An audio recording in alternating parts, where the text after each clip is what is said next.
আসসালামু আলাইকুম, this is Lazim Chowdhury and welcome to Chowdhury Tech.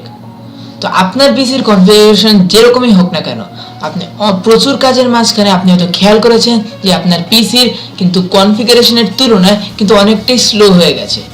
তো আপনাদের সাথে এমন কয়েকটি ট্রিক্স শেয়ার করব যার ফলে কিন্তু আপনার পিসিটি সতেজ হয়ে উঠবে এবং একটু স্পিডি হয়ে যাবে আগের তুলনায়। তো চলুন দেখে যায় ট্রিকগুলো এবং চলুন কম্পিউটার স্ক্রিনে ভিডিও শুরু করা যাক। তো আমাদের পিসিতে কিন্তু অনেক লুকায়িত ফাইল রয়েছে যা আমাদের বর্তমানে চোখে পড়ছে না, কিন্তু তারা কিন্তু লুকিয়ে আছে এবং এর জন্য কিন্তু আমাদের কম্পিউটার যে স্পিডটা অনেকটাই কিন্তু স্লো হয়ে গেছে। তো তার আগে আপনার যে যেসব ফাইলের প্রয়োজন নেই সেগুলো আগে রিসাইকেল বিনে জমা করতে হবে। তো আমার যে ফাইলগুলোর প্রয়োজন আমি জমা করে দিচ্ছি, আগে এটা করে দেবেন, ঠিক করে নিচ্ছি। ওকে, তো এখন যেটা করতে হবে আমাদের ফার্স্ট স্টেপ, এই ট্রিক্সটির ফার্স্ট স্টেপ সেটা হলো আপনার কিবোর্ডের উইন্ডোজ প্লাস আর যে বাটন গিয়ে আছে সেটা কিন্তু ক্লিক করতে হবে, উইন্ডোজ প্লাস আর। তো আপনি উইন্ডোজ প্লাস আর এ ক্লিক করবেন। তো তারপর দেখা যাচ্ছে রিসেন্ট। এছাড়া আপনি এটা উইন্ডোজে ক্লিক করে তারপর এখানে রান লিখেও আনতে পারবেন। তো এখানে লিখবেন রিসেন্ট, RECENT। তো এটা দিয়ে আপনি ওকে না হলে এন্টার প্রেস করে দেবেন। তো এখানে কিন্তু আপনি যদি প্রথমবার, আমার খুবই কম, কারণ আমি আগে একবার মানে খুবই রিসেন্টলি আমি এটা ক্লিন করেছি। তো আপনার যদি একবারও ক্লিন না করতে থাকেন তাহলে এখানে অনেক প্রচুর পরিমাণে ফাইল জমা হবে, হাজার হাজার ফাইল, লক্ষ লক্ষ ফাইল জমাতে পারে। তো আমি আমার এতটুকু আছে, আপনার যতটুকু দরকার আপনি প্রথমে কন্ট্রোল প্লাস এ দিয়ে কিন্তু সিলেক্ট করবেন, তারপরে কি মাউসের ডান পাশে ক্লিক করে ডিলিট অপশনে ডিলিট করে দেবেন। ওকে, তারপরে নেক্সট স্টেপ, তো আবার আপনি উইন্ডোজ প্লাস আর এ ক্লিক করে কেটে আনবেন। তবে এটা রিসেন্ট কেটে দিয়ে এখানে লিখবেন টেম্প, TEMP। ওকে, এটা ক্লিক করার পর আপনার অনেক হয়তো বেশি আসবে, কিন্তু আমার কম আসছে। তো কন্ট্রোল প্লাস এ ক্লিক করে সিলেক্ট করবেন, তারপরে মাউসের ডান পাশে ক্লিক করে ডিলিট করে দেবেন। তারপর আবার থার্ড স্টেপ।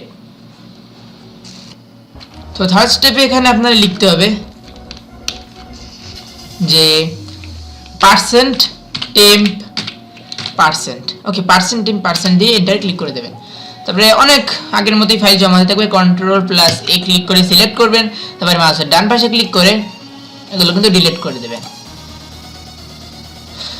তো স্কিপ, এগুলো কিন্তু আপনি শত চেষ্টা করে কিন্তু এইগুলো যে রয়ে গেছে এগুলো কিন্তু আপনি ডিলিট করতে পারবেন। এটা আপনার কম্পিউটারের এই পিসি নিজস্বই কিছু ফাইল, এগুলো ডিলিট করা যাবে না, আর প্রয়োজন নেই।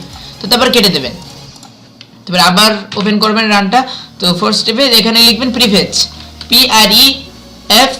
PREFETCH। ওকে, তারপর এন্টার বা ওকেতে ক্লিক করে দেবেন। তারপর কন্টিনিউতে ক্লিক করবেন। তো এখানে অনেক বহুবারে 123, আপনার তো যদি প্রথমবার হয়ে থাকেন অনেক, তাহলে সেটা আমি দেখতেই পাবেন। তাহলে কন্ট্রোল প্লাস এতে ক্লিক করবেন, তারপরে ডান পাশে তারপর ডিলিট, সিম্পল। তো নেক্সটে আপনাকে একটা কাজ করতে হবে, আবার একটা রানটা ওপেন করবেন। এবার লিখবেন ট্রি লিখবেন, ট্রি গাছ বলতে পারেন। তো তারপরে ওকেতে ক্লিক করে দেবেন। তো তারপর আবার আপনি রানটা ওপেন করে আবার ট্রিতে ক্লিক করবেন। এরকম 3 4 5 6 7 বার যতবার করবেন আপনার কম্পিউটারটা বা পিসির কিন্তু ততবারই রিফ্রেশ হবে, অর্থাৎ সতেজ হবে। ওকে, তারপর আমি করে দিচ্ছি।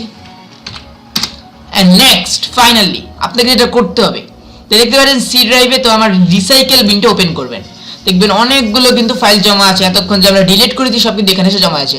তো এখন জাস্ট আপনাকে কন্ট্রোল প্লাস এ দিয়ে প্রত্যেকটা সিলেক্ট করতে হবে। ওকে, কন্ট্রোল প্লাস এ দিয়ে সিলেক্ট করবেন, তারপর মাউসটা এখানে এক জায়গায় রেখে মাঝখানে রেখে তারপর এখানে ডান পাশে ক্লিক করে ডিলিট। ওকে, তো এখানে ডিলিট করে দেবেন। হচ্ছে আপনার তো যদি প্রথমবারে তখন প্রচুর পরিমাণে থাকবে, আমার এতেই 566, আপনার লাখ হাজার খানেক অনেক হাজার হয়ে যেতে পারে। তো এখানে যদি কম্পিউটারে আসি, আমার আগে এখানে প্রায় ফ্রি ছিল 14.1 GB ফ্রি। তো এখানে আমার 12 কিংবা 13 GB ফ্রি ছিল, এখানে কিন্তু অনেকটা বেড়েছে, ফ্রি কিন্তু বেড়েছে।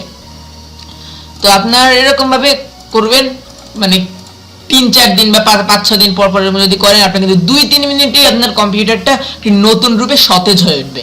ওকে, এবং অনেকটা স্পিডি হবে। ওকে, সো ভিডিওটি ভালো লাগে অবশ্যই লাইক দিবেন, চ্যানেলটি সাবস্ক্রাইব করুন এবং পাশে থাকা বেল ক্লিক করে দেবেন যাতে আমার সব টেকনিক্যাল টিপস, টেকনিক্যাল সমস্যার সমাধান এবং সব ধরনের টেকনিক্যাল ভিডিও আপনাদের পেয়ে যান সবার আগে। তো ভিডিওটা আপনি শেয়ার করবেন, আপনার মতামত জানাতে ভুলবেন না। তো আমি বিদায় নিচ্ছি। আসসালামু আলাইকুম ওয়া রাহমাতুল্লাহি ওয়া বারাকাতুহু।